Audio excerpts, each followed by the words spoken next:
Ahí tú grabas. Buenas tardes, vamos a hacer una grabación con Jorge Cofré, quien es uno de los autores del libro Imaginario Ancestral. Un texto sumamente interesante que recopila una serie de leyendas de cierta parte de la sexta región en especial, donde, como vamos a ver en esta conversación, hay ciertas figuras, ciertos arquetipos que se repiten en otras regiones. Bueno, la gracia de este libro, a mi juicio, tiene que ver, por un lado, con lo que es la información, recuperación de información, con el testimonio que ellos fueron recopilando, especialmente de campesinos, también fueron a bibliotecas. Entonces, es todo un cúmulo de información, pero por otro lado, una selección que se hizo que es bastante interesante, porque claro, había todo un acervo informativo grande. Entonces, para darle cierto orden, Jorge con Francisco, el otro autor, hicieron una muy buena selección de los mismos y que además incluye dibujos que me parece que inicialmente algunos de ellos fueron pinturas de Francisco Visceral, un reconocido ilustrador, dibujante y pintor. Está vinculado al mundo del horror como también del cómics. Bueno, damos paso a esta conversación con Jorge. Primero que todo, un saludo, Jorge, qué rico tenerte en esta oportunidad para que conversemos, para que dialoguemos acerca de tu libro. Hola Sergio, muchas gracias.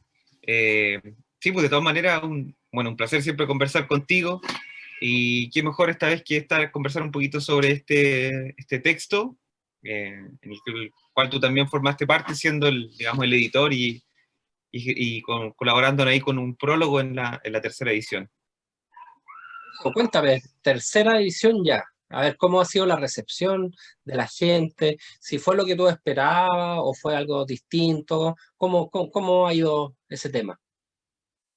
Mira, ha sido súper interesante lo que tú dices porque, como tú decías, esto responde como una región, incluso a una parte de la región. De allí, ¿no es cierto?, que lleve el título de provincia, no solamente, yo creo que en una doble función, también rescatando esa territorialidad antigua que se ocupaba la provincia, que a mí me gusta harto, pero también porque, digamos, territorialmente se correspondía con una de las provincias de la región de O'Higgins.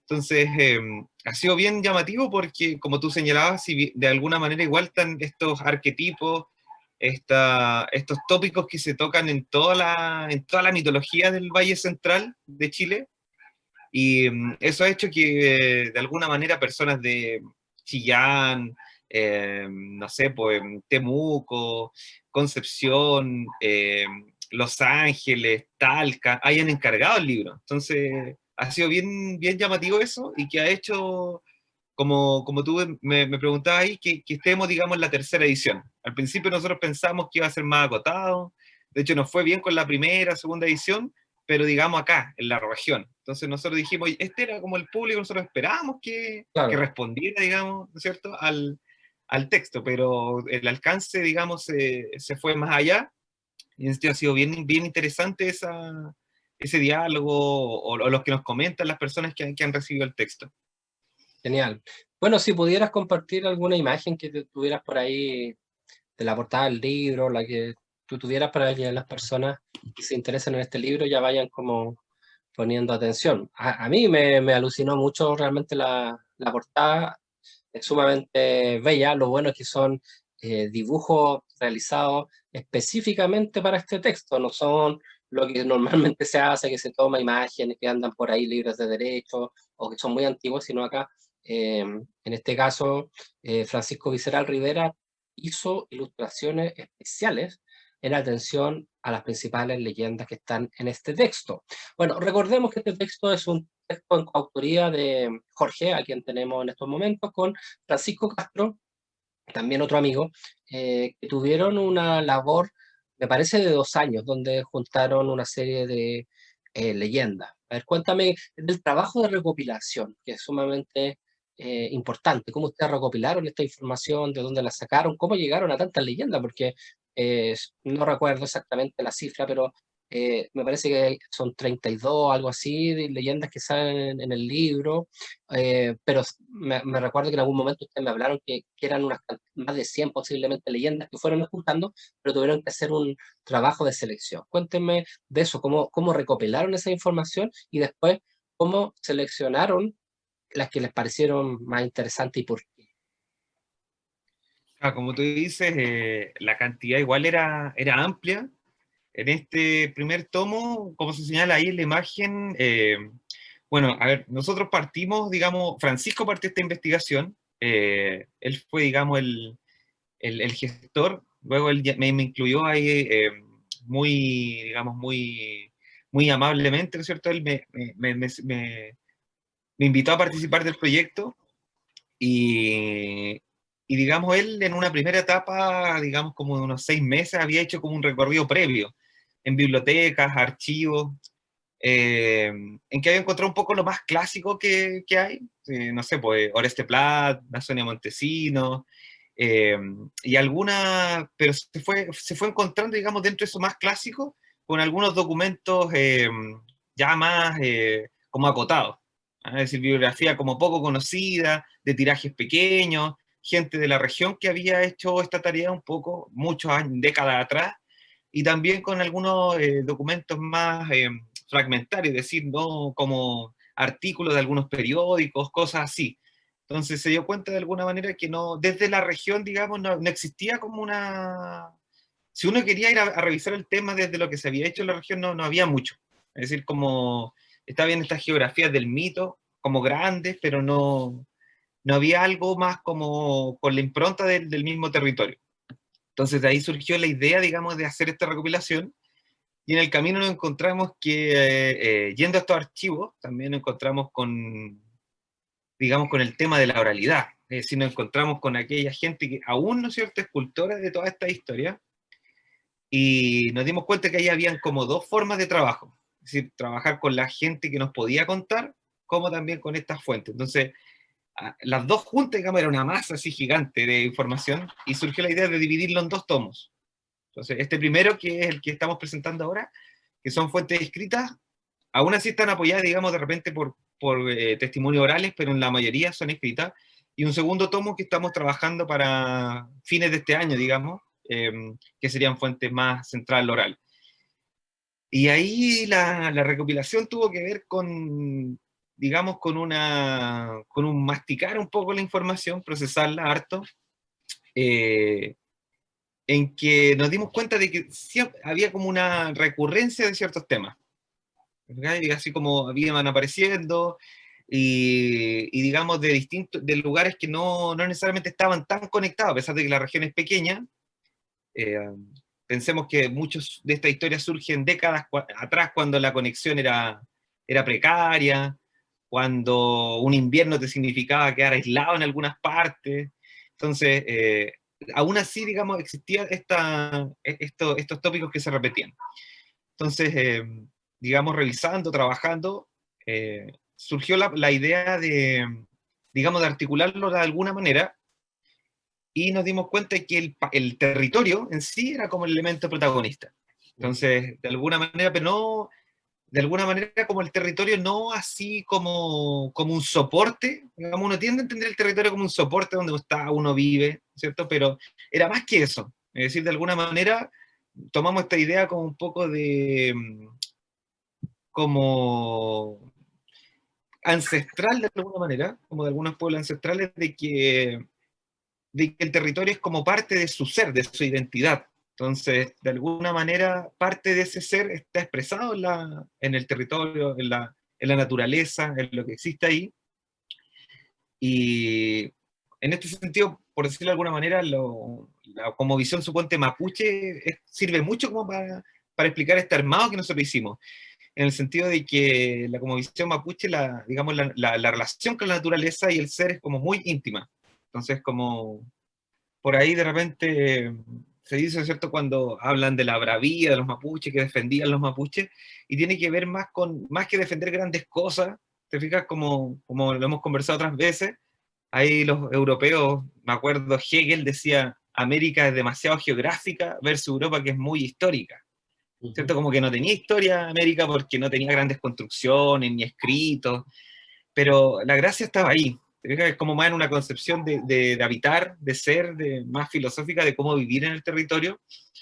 Y ahí nos llevó a acercarnos más como a esta naturaleza más profunda, y ahí aparecieron como los elementos, como organizativos de estos mitos, de estas leyendas. O sea, apareció el aire, el agua, el fuego, la tierra, digamos, con una serie de elementos, es decir, la tierra con la roca, con la montaña, el agua con los ríos, las lagunas, y si para quienes se acerquen, digamos, al texto, se van a dar cuenta que aparecen muchos, es decir, siempre están las lagunas mencionadas en la historia, están la roca, por ejemplo, en historias de seres que se transforman en piedra, o cuevas misteriosas donde hay algún ser que protege algo. Es decir, siempre estos elementos del territorio están muy presentes. Entonces surgió esta idea de, a través de los elementos, organizar estas historias y desde ahí seleccionarlas. Es decir, ¿cierto? Nos dimos cuenta que algunas, de alguna manera, hacían como, formaban un universo bien así completito en torno a esta organización. Buenísimo. Bueno, hay muchas cosas que contar. Estoy hablando aquí con Jorge Cofré, uno de los autores del texto imaginario ancestral de una provincia, mitos, leyendas y narraciones de la provincia de Cachapoal, que participó con Francisco Castro y que tuvieron la fortuna de contar con las ilustraciones de Francisco Visceral. Ahora, eh, cuéntame, ¿qué crees tú? ¿A qué se debería el éxito de este texto?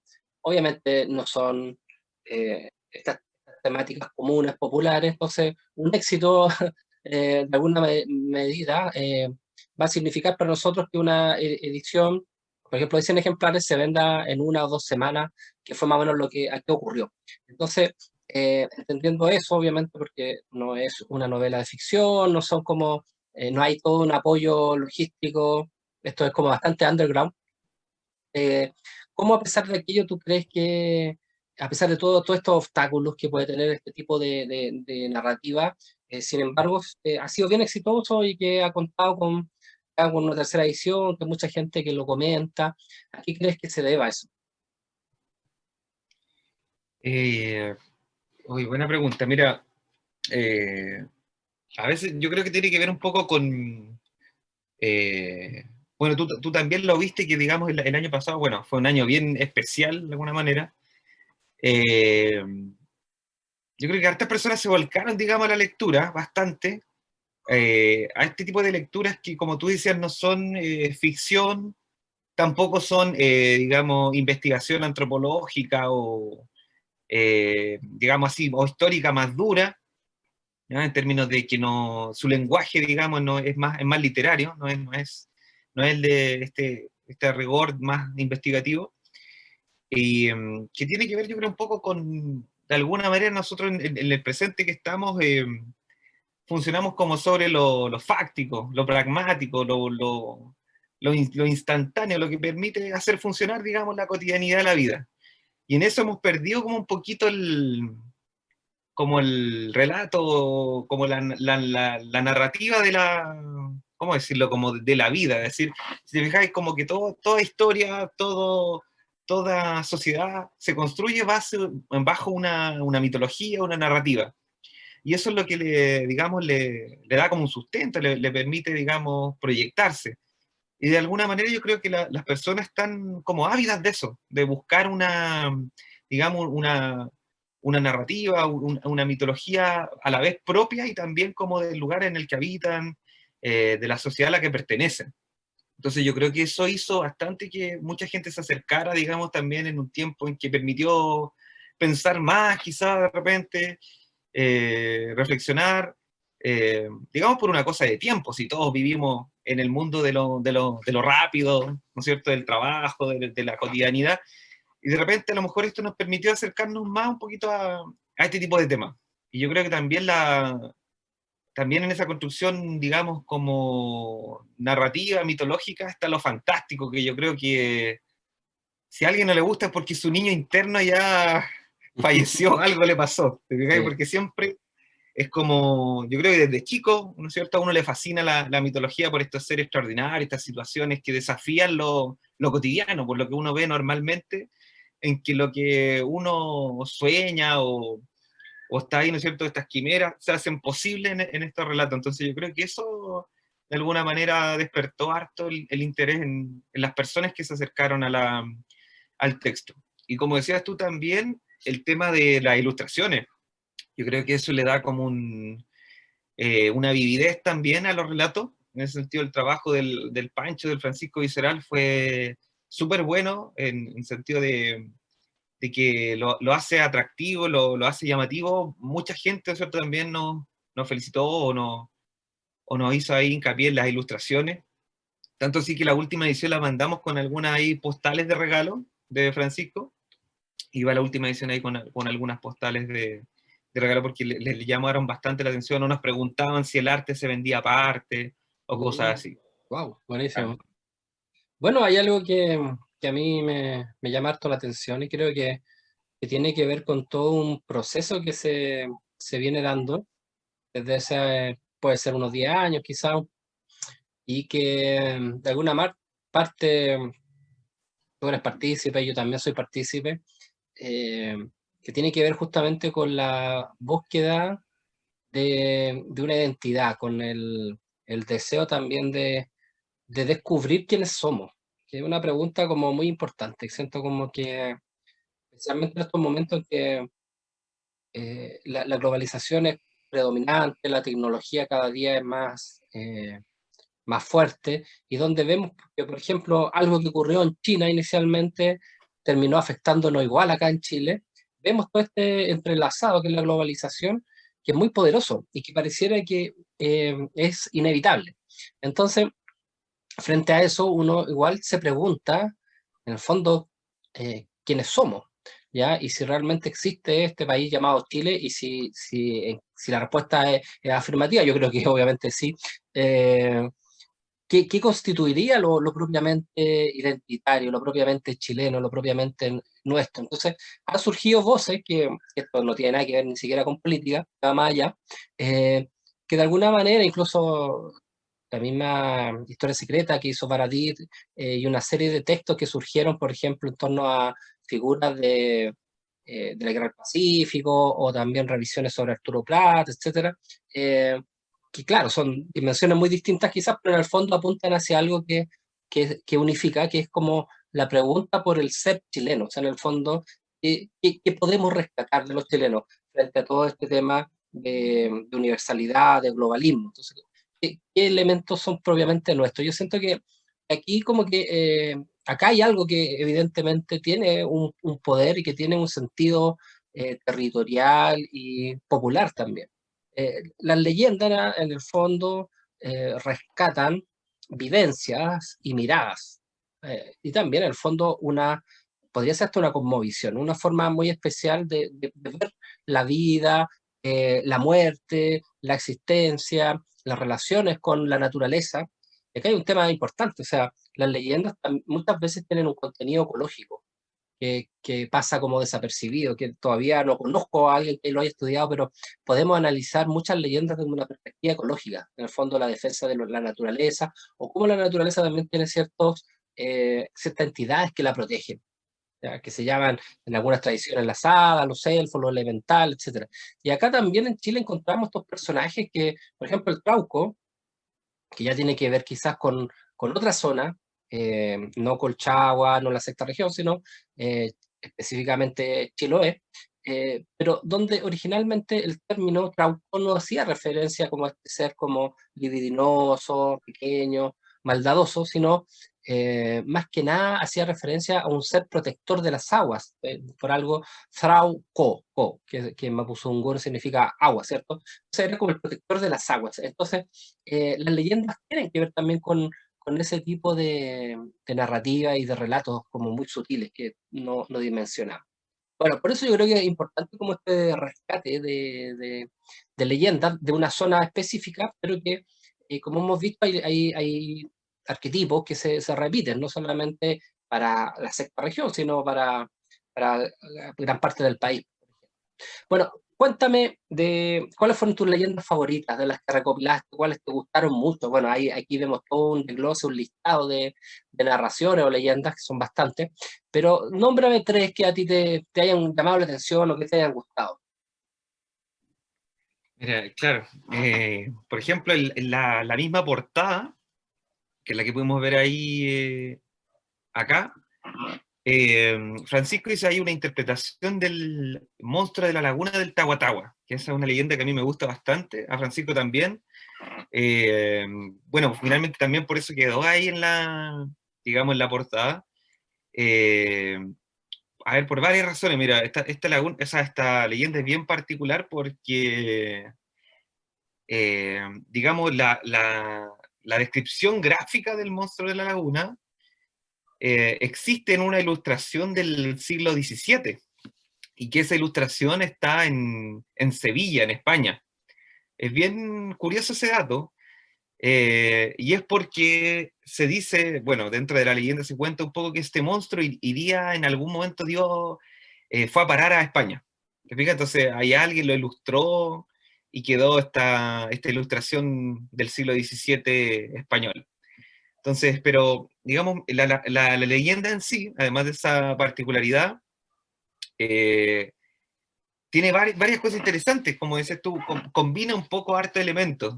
El protagonista, por ejemplo, es un hacendado que estaba a cargo de indígenas en esta institución que en la colonia se llamaba la encomienda, cuando a un español, ¿no es cierto?, le entregaban indígenas para su servicio, ¿sí?, para que los pudieran trabajar, etcétera. Y a cambio, ¿no es cierto?, él le debía proveer comida, techo, qué sé yo, como un inquilino. Entonces, la leyenda nos cuenta que este comendero es bien terrible, es bien cruel, que los trata muy mal a los indígenas, y de alguna manera el pueblo le tiene miedo, y existe ahí, digamos, la revancha, la posibilidad de revancha, porque este hombre sería el que se convierte en el monstruo de la laguna. Entonces ahí hay, bueno, tenemos el elemento, digamos, la lectura, ¿no es cierto?, que es como cuando se le da caza al monstruo, digamos, podría ser como la revancha, digamos, de alguna manera, del pueblo que se levanta contra el tirano. ¿Te fijas? Como que es como un abusador en muchos sentidos, es decir, representa como el poder por un lado, como del europeo sobre el americano nativo, representa también el poder como del poderoso, del aristócrata sobre sobre el resto que son el pueblo. Eh, entonces, tiene como varias posibilidades de lectura esta leyenda. También digamos, el monstruo tiene también una serie de descripciones, la forma en que aparece en la laguna, podríamos decir, es como ahí tiene como un símil con el Nessie, con el monstruo del lago Ness. ¿Te fijas? Como también es bien interesante esa parte, eh, y que, digamos, también explica un poco también de la relación con el territorio de esta laguna que fue súper importante en San Vicente, que data del periodo prehistórico en que allí hubo mamuts, hubo megafauna, y que de alguna manera otro importante terrateniente la desagüó, la, la, digamos, acabó con la laguna para regar unos cultivos y finalmente terminó con que la laguna se desaguara y finalmente no existe laguna ahí hoy en día, cuando era un lugar, digamos, de importancia de biodiversidad, digamos, a nivel no solamente chileno, sino que americano. Es decir, esa laguna es muy importante hasta el día de hoy por haber sido como uno de los lugares donde existe todavía vestigios de megafauna y de cazadores muy antiguos. Entonces, a mí me fascinó bastante esa leyenda porque combina muchos elementos de la naturaleza, de la historia colonial, y que si uno quisiera verlo hasta el presente, digamos, de cómo se comporta un poco el poder, la aristocracia frente al territorio, al espacio, siempre teniendo como el elemento poder por sobre cualquier otra forma de relacionarse con los demás y con el territorio. Muy bien. Oye, cuéntanos un poquito del vampiro de Rancagua. Yo creo que aquí eh, uno tiene varios amigos góticos o que le interesa mucho lo dark, lo oscuro. Puede parecer sorprendente que acá en Chile se hable de vampiros. Bueno, está todo el tema en relación al Piuchén, por ejemplo, dentro de la mitología mapuche, que también podríamos vincularlos con esta figura del vampiro, pero acá en la sexta región, específicamente Rancagua, hay un caso muy extraño que ustedes, yo sé que lo andaron con otra información que no es la típica, que uno puede encontrar generalmente en internet, uno van a aparecer, no sé, dos, tres párrafos al respecto de un misterioso personaje. Ustedes como que yo sé que fueron más allá y consiguieron como más datos acerca del personaje que habría sido famoso vampiro. Claro. Sí, pues es re entretenida la historia del vampiro Rancagua. Es súper conocida, como tú dices, sobre todo porque ahí en el cementerio de Rancagua existe un mausoleo donde estaría enterrado este vampiro, y es un lugar en que, digamos, la gente le pide favor a este muerto. ¿Verdad? Entonces hay como una serie de recuerdos, de agradecimientos, una especie así como este Romualdito en Santiago, y otros lugares en que la gente le agradece, ¿no es cierto?, como a alguien que ha fallecido. Pero es raro porque se fija, es como agradecerle a alguien que no fue santo, sino que fue todo lo contrario, un vampiro. Y es más, la historia, bueno, lo que pudimos recopilar nosotros es que esta persona habría sido, digamos, como también una persona bastante, de un actuar bastante cruel un poco con las demás personas, porque se dedicaba, digamos, a prestar dinero, a prestar dinero. Entonces, eso hacía, digamos, como, bueno, en el imaginario popular, siempre como el tema de la banca, de prestar dinero, es como un poco como mal visto. Bueno, también puede ser por un poco la matriz un poco cristiana, de ver que en el fondo cuando yo presto y cobro interés estoy jugando con el tiempo, y el tiempo no es una cosa humana, sino que tiene como, en el fondo es como, estoy cobrando por el tiempo, una cosa que no debería cobrar. ¿Sí?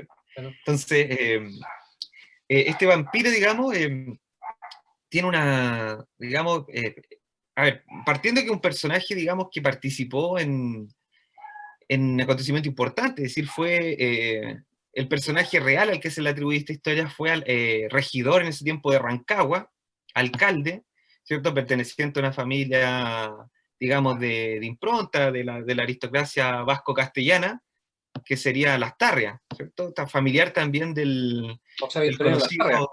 claro, del más conocido José Victorín Lastarria, exacto. Entonces, llama la atención eso, es decir, que haya tanto dato histórico que a lo mejor es un poco desconocido. Te fijas, aquí nosotros conversamos harto con un genealogista de Rancagua, que se llama Les Manser, y él nos costó, él hizo una investigación, digamos, de este personaje, y a él se le confunde con su hijo Tito, que muchos señalan que el vampiro es Tito Lastarria, ¿cierto? Pero allá vamos a contar por qué se confunden un poco. Entonces este personaje también, en algún momento, como gran parte de la aristocracia de la época, viaja a Europa, y cuando vuelve, muchos describían que volvió con otro hábito, que le gustaba la vida nocturna, que no andaba de día, que usaba ropa oscura. Es decir, como la imagen, Se nos hizo hacemos dark, como la sí. imagen clásica. ¿Cómo? Se hizo dark y Se carretero. hizo dark. Claro, se hizo ahí, me imagino como un típico personaje del romanticismo europeo, fin del siglo XIX. Claro. ¿Te fijas? Entonces volvió con esta impronta que es como el vampiro que uno más o menos se imagina: ropa oscura, traje largo, capa, eh, no muy visto en la vida diurna. Entonces, vuelve, bueno, ahí la leyenda cuenta un poco que por una condición, digamos, que hoy día diríamos vitiligo, ¿cierto? Como esa sería como la condición en la actualidad que uno explicaría un poco esto es arrancarse un poco de la luz. Y bueno, sigue con su negocio, ¿no es cierto? Y eso hace que tenga esta fama como de alguien raro que anda de noche, que es cruel porque cobra los dineros, ¿no es cierto? Y también porque, en parte porque no podría dedicarse a otra cosa, ¿cierto? Porque eh, eh, todo lo demás se tiene que hacer de día, no decir de día. Y bueno, finalmente este empresario, digamos, este aristócrata rancagüino muere, pero él tenía un hijo, digamos, un hijo, ¿cómo se diría? Como ilegítimo de alguna manera, que él reconoce, que muere a muy temprana edad. Entonces, él le manda a hacer un mausoleo, que hasta el día de hoy está en Rancagua, que lo pueden visitar ahí en el cementerio. Y este mausoleo tiene la particularidad de tener digamos, cruces, ¿cierto? En sus costados, y una cruz principal. Entonces, cuando él muere, digamos, cuando Tito muere, muere en otro lugar, ¿no es cierto? Se le trae, él lo trae a Rancagua, y digamos, por eso, ¿no es cierto? Esta ataúd viene, digamos, más protegida, como por el tema del movimiento que tuvo que hacer. Entonces, muchos atribuyen a que, en verdad, sería esa el ataúd digamos, del vampiro Lastarre, que estaría amarrado con cadena. ¿Te fijas? Como esta idea de que el vampiro puede volver a surgir, a levantarse, entonces está amarrado con cadena. Y, digamos, y ahí viene la parte, digamos, que muchos conocen, ¿cierto? Que hay una sentencia famosa que habría pronunciado este vampiro, que es que él volvería a cobrar las deudas, ¿cierto? En algún momento, como en venganza, cuando ocurriera, ¿cierto? Algo, digamos, el acontecimiento más así mágico, maravilloso, que sería que se cayeran las cruces de este mausoleo. O sea, aquí viene también la realidad otra vez, y este mausoleo, digamos, hoy en día cuenta con una última cruz, que es la que no se ha caído porque digamos, la anterior se cayó con el terremoto del 2010, el gran terremoto del 2010. Entonces ahí está la última cruz, ¿no es cierto? Y todos piensan que en algún momento el vampiro va a volver, va a resurgir para cobrar, ¿no es cierto?, aquello que prometió, es decir, cobrar, ¿no es cierto?, las deudas. Y mientras tanto la gente, ¿no es cierto?, se encomienda a él Pero es bien raro, ¿no? Es como extraño, como encomendarte a un ser como este para... Y hay mucha gente que dice que le va bien, le Exactamente. agradece. Oye, y otra figura interesante porque es sorprendente, uno piensa una provincia que es bastante pequeña, o sea, Chile se puede decir bueno, es muy largo, muy extenso, pero muy angosto, pero ya la sexta región no es de las más grandes de Chile, podría ser de las más pequeñas, me parece, y por otro lado, la provincia de Cachapoal, de Colchagua, perdón, de Colchagua, es como mucho más pequeña aún, entonces tanta leyenda en esa zona, que tampoco es una zona extremadamente poblada, no es quizás como Valparaíso, Viña, que creo que deben tener mucho más población. Entonces es interesante cómo el acervo imaginario es tan poderoso. Bueno, una de las que más me interesó y que yo también en algún momento quise como averiguar más, buscar información, es la del Yeti de Rengo. Que bueno, en el fondo no tenemos más que un dibujo que salió en la prensa de la época, el testimonio de la persona que lo encontró. Y no sé si al respecto, por ejemplo, ese famoso Yeti de Rengo, el hombre mono de Rengo, el Yeti de Rengo, eh, han habido como mayores informaciones, mayor descubrimiento, qué podría haber sido, era fiable el testigo, la persona que difundió esto, eh, hay otras leyendas con las cuales se pueda vincular, o es un caso así anecdótico y muy específico y que no tiene ningún otro correlato que se pueda como tomar, ya sea, no sé, por la mitología eh, mapuche, no creo en esa zona, pero quizás de los pueblos que estuvieron ahí o posiblemente de otras situaciones, no sé, si hay alguna forma de vincularlo con algo, pues algo muy particular.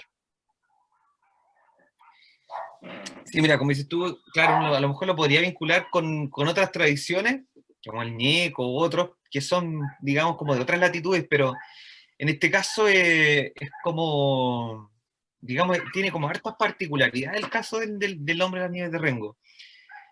Bueno, acá en el caso de Rengo, digamos, es una comuna en que, digamos, la cordillera igual juega un rol importante, diría yo, está cerca de la cordillera, eh, digamos, tuvo en alguna vez alguna explotación minera, entonces eso implicó que hubiese como un movimiento.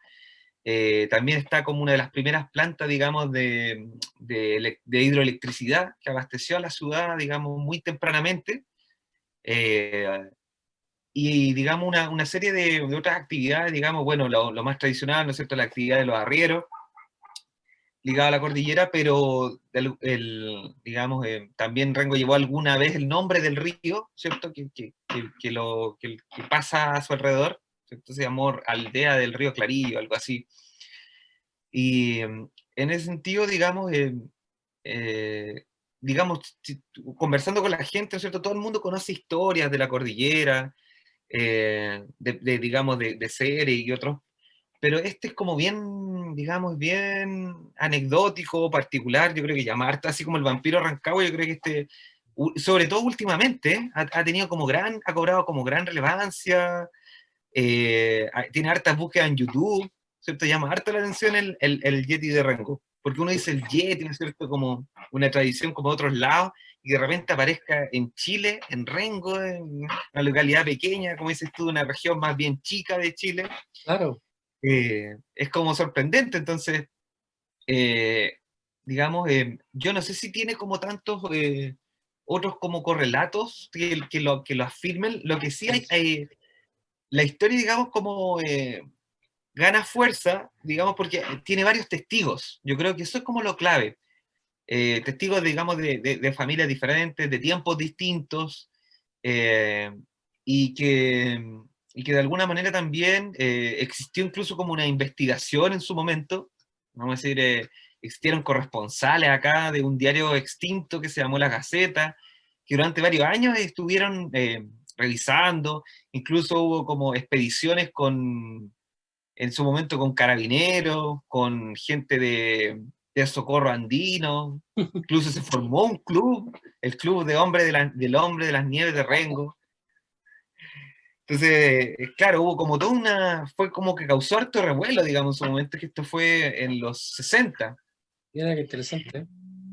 Sí, súper, súper interesante, es decir, como la época que aparece es como bien particular, digamos, una época como de harto, ¿cómo decirlo? Como de más, de búsqueda, te fijas, como de cosas más distintas, y aparece el hombre de las nieves de Rengo. Pero aparece en un mundo a la vez, si bien en cambio, como tradicional, es decir, el mundo del campo, de los arrieros. Entonces, igual yo creo que también ahí hay algo que hace más fiable, que es este tipo de gente que es la que la mayoría sostiene el relato. Sí, no es gente más de ciudad, con otras experiencias, que a lo mejor pudiese haber llevado como imaginario de otros lados, ¿te fijas? A como al mundo de la cordillera, de la montaña chilena. Entonces, yo creo que eso es lo que le da como una particularidad. Además que cuando aparece los personajes está inserta, digamos, dentro del cotidiano de la riera, es decir, la vida de la montaña, la tormenta, eh, digamos, de hecho, la única foto que hay es una huella Ah, del. hay una foto, no solo una ilustración. Yo me acuerdo haber visto una ilustración, un dibujo. Ya hay una huella. Claro. Mira. Sí, hay una fotografía de una huella, claro, y es porque uno de los, digamos, como decían los arrieros, el más pituco, tenía una cámara. Era como él que tenía la cámara así en la localidad, y lograron sacarle esta foto que es la huella al lado del perro de uno de ellos, Wow.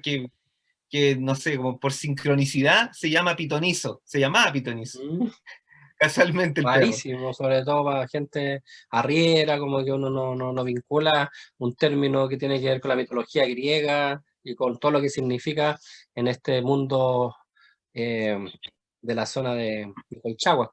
Bueno, querido Jorge, vamos terminando este video, entrevista, conversación, y para la gente que esté interesada en conseguir imaginario ancestral, ¿cómo podría ubicarte? ¿Dónde lo encuentra? ¿Cómo lo consigue?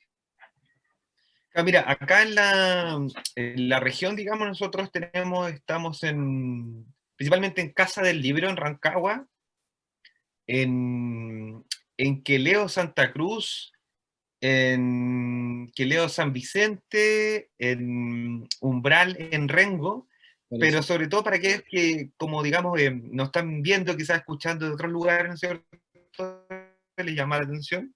Como comentabas tú, como comentábamos un poco, ¿no es cierto? Muchas historias, si bien se dan la particularidad de un territorio, tienen esto, ¿no es cierto? Como tú decías, por ejemplo, a lo mejor el Colo-Colo, el Totué, que son, ¿no es cierto?, transversal a todo el Valle Central. Se interesan, pueden, ¿no es cierto?, hacerlo a través del Instagram, que ¿Ya? es Imaginario Ancestral, ¿cierto? @Imaginario Ancestral, el Facebook también, que es Imaginario Ancestral, y escribirnos, ¿no es cierto?, algún mensaje directo, ¿no es cierto?, y contarnos que están interesados en el libro, y nosotros podemos gestionar el envío. Digamos, muchos lo Buenísimo. han hecho de esa forma, y nosotros hemos podido hacerle el envío respectivo.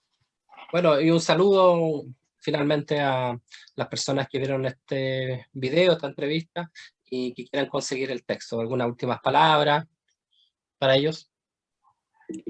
Bueno, contarles, ¿no es cierto?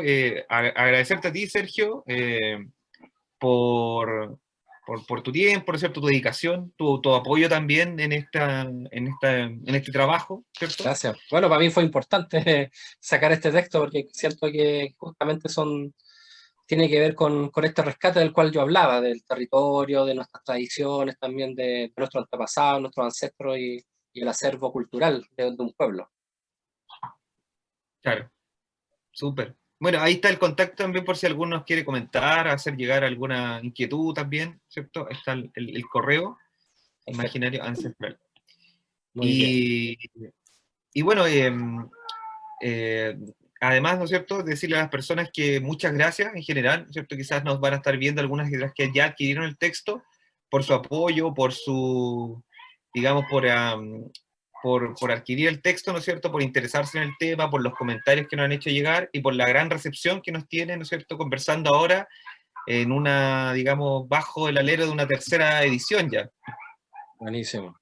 Bueno, esto fue una conversación con Jorge Cofré, uno de los autores, junto a Francisco Castro de Imaginario Ancestral, un texto que pueden conseguir a través de la página de Instagram, Imaginario Ancestral, o la del mismo nombre en Facebook. Y los dejamos hasta una próxima ocasión, en la cual quizás podemos volver nuevamente a conversar con Jorge para hablar acerca de temáticas vinculadas al territorio, al mito, a la importancia del rescate de estas tradiciones orales. Así que un fuerte abrazo y un gusto de haberlos tenido a todos hoy día.